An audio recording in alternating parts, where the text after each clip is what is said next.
अस्सलाम वालेकुम जी, आपका होस्ट सईद अहमद अली ज़ैद आपकी खिदमत में हाजिर। हमारा यूट्यूब और फेसबुक चैनल ये है पाकिस्तान देखना। लाखों करोड़ों हज़रत मोहम्मद मुस्तफ़ा सल्लल्लाहु अलैहि वसल्लम और आले मोहम्मद पर मुर्शद एंकर इमरान रियाज खान साहब, जिनको मरियम नवाज साहबा जैसे ही वज़ीर बनी उससे एक रात पहले, जैसे उन्होंने ओथ लिया, उस एक रात पहले उनको एंटी करप्शन ने गिरफ्तार कर लिया।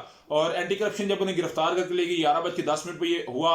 और फिर उनके वकील मियाँ अली शफाक साहब आए। मियाँ अली शफाक साहब ने इस केस को जिस तरह पहले 4 माह बड़े जबरदस्त बड़े अहसन तरीके से चलाया, उसी तरह मियाँ अली शफाक साहब जो कि एंकर इमरान रियाज खान साहब के वकील नहीं बल्कि दोस्त, भाइयों जैसे दोस्त ने एक दफा फिर सफदर भट्टी साहब की जो कि एंटी करप्शन के जज हैं, उनकी अदालत से 1 लाख मुचलकों के इवज इमरान अहमद खान, एंकर इमरान रियाज खान, इमरान अहमद खान ने सब के सिपाही एंकर इमरान रियाज खान साहब की जो है वो बरीयत को यकीनी बनाया। एंकर इमरान रियाज साहब एक दफ़ा फिर जो है वो अपनी फैमिली में आएंगे, एक दफ़ा फिर वो अपने बच्चों से मिलेंगे, अपने वालद से मिलेंगे। इस केस के अंदर अनफॉर्चुनेटली उनके वालद साहब को भी जो है रडार पे लाया गया। एंकर इमरान रियाज साहब ने खुद जो है इसके ऊपर मामलात किए। और यकीन करें, हम जैसे जो नए नए सहाफ़ी तबके के अंदर आ रहे हैं, हमारे लिए, मेरे लिए तो स्पेशली एक बड़ा रोल मॉडल है। और देखें, एक सहाफ़ी की बात भी ये होती है कि वो हक और सच के साथ जो है वो डट के खड़ा रहे, और जो पाकिस्तान की सालमियत, पाकिस्तान की खुद मुख्तारी की बात है, उसके साथ वो शीशा पलाई दीवार की तरह खड़ा रहे। उधर जी जो है वो आज स्पीकर अयाज सादिक साहब, और उससे बढ़ के जो है वो अहमद डोगर साहब, स्पीकर तो बन गए अयाज सादिक साहब। अयाज सादिक साहब तो ये वही अयाज सादिक साहब हैं। इस वक्त पीटीआई का सोशल मीडिया विंग इसको उठा रहा है कि जी अयाज सादिक साहब जो हैं वो तो तहरीक इंसाफ से थे। बिल्कुल, वो 1966 के अंदर जब उन्होंने सियासत के अंदर कदम रखा तो इमरान अहमद खान नसब की जमात से रखा। फिर उन्होंने इमरान अहमद खान नसब को सलाम किया, और उसके बाद 2001 के अंदर उन्होंने मुस्लिम लीग नून को ज्वाइन कर लिया, और अभी तक वो उसके अंदर है। अयाज सादिक साहब इससे पहले भी स्पीकर रह चुके हैं 2015 से 2018 के दरमियान। NA 122 का हल्का था। एक दफा फिर वो स्पीकर जो है वो कौमी असम्बली मुंतखब हुए हैं। अभी जुनेद अकबर और सैयद गुलाम मुस्तफा के दरमियान डिप्टी स्पीकर के लिए वोटिंग जारी है। 199 वोट हासिल किए पाकिस्तान मुस्लिम लीग नवाज ने, और 91 ही आए थे सुन्नी इत्तेहाद के लोग, और 91 ही जो है वो स्टैंड किए।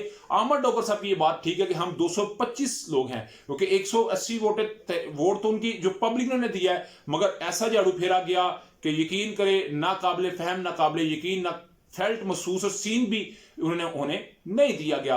तो उनकी अगर मिनॉरिटी और जो रिजर्व सीटें हैं उनको देखा जाए, खवातीन की महसूस नशिस्तों को देखा जाए, तो 225 का वो कहते हैं हमारे वोट थे, जो सिर्फ आज 91 आए हैं। इतने प्रेशर के बावजूद वो डटे रहे, वो खड़े रहे, और इसमें कोई दो राय नहीं, कोई शक नहीं कि वो बिल्कुल चट्टान की तरह इमरान अहमद खान नजी साहब के साथ खड़े हैं। एक मैं बात आपको बता दूं, क्योंकि आगे वोट यूथ का चलना है, इस दफा भी यूथ ने वोट दिया है, आगे भी वोट यूथ का चलना है। और वोट यूथ वो होती है जो वोट पे पहरा देती है। अभी को लोटा होगा ना तो यकीन करें उसकी सियासत जैसे अभी तो लोग पछाणते भी नहीं है। राजा रियाज साहब आप देख ले फैसलाबाद से, लोग अभी उनको पछाणना छोड़ गया। 1-2 साल के बाद अगर वो टीवी पे ना, तो लोग आने वाली पोस्ट ये पूछेगी कि ये कौन है जी, ये कौन बयान दे रहा है, ये किस तरह बयान दे रहा है। तो उन्हें नहीं पता कि ये कायदे हिज़्ब इख्तिलाफ भी रह चुके हुए हैं।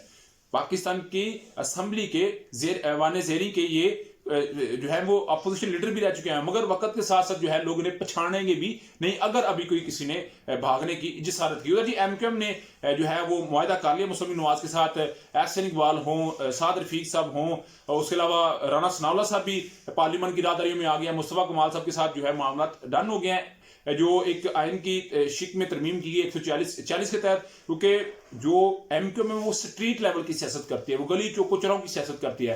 वो कहते हैं सूबों से निकल के ये जिली लेवल पे आना चाहिए, जिली लेवल से वो बल्दियाती आते हैं तो चेयरमैन, मेयर और कौंसलर तक वो जो है वो बात को लेके जाना चाहते हैं, फंड्स को लेके जाना चाहते हैं। तो उन्होंने इस शिक पे मंजूर कर लिया है कि जैसे ही ये वज़ीर आज़म पाकिस्तान को आते हैं 4 मार्च को, तो आप इसको तरमीम करेंगे और ये इख्तियारात नीचे तक आप मुंतकिल करेंगे। तो डेफिनेटली मेरा ख्याल है अगर तो याद रखिएगा, अगर तो ये इख्तियार निचले तक पार्टी तक चले जाते हैं, आम पब्लिक तक जाते हैं, तो मुनसफाना भी होगा, मेरिट पे भी होंगे और काम होते आपको नजर भी आएंगे। उधर जी सबसे पहले अली मीन गंडापुर साहब, अली मीन गंडापुर साहब ने सारे जो है वो इस दफा मामला को धोया। अली मीन गंडापुर साहब का बयान तो आपने सुन लिया होगा, मगर मेरा भी एक फर्ज बनता है आपको बताना है कि 1 हफ्ते के अंदर तमाम FIR को, झूठों को खत्म किया जाए। अगर मैं मोहलत देता हूं, अगर ना हुआ तो हम सजा देंगे।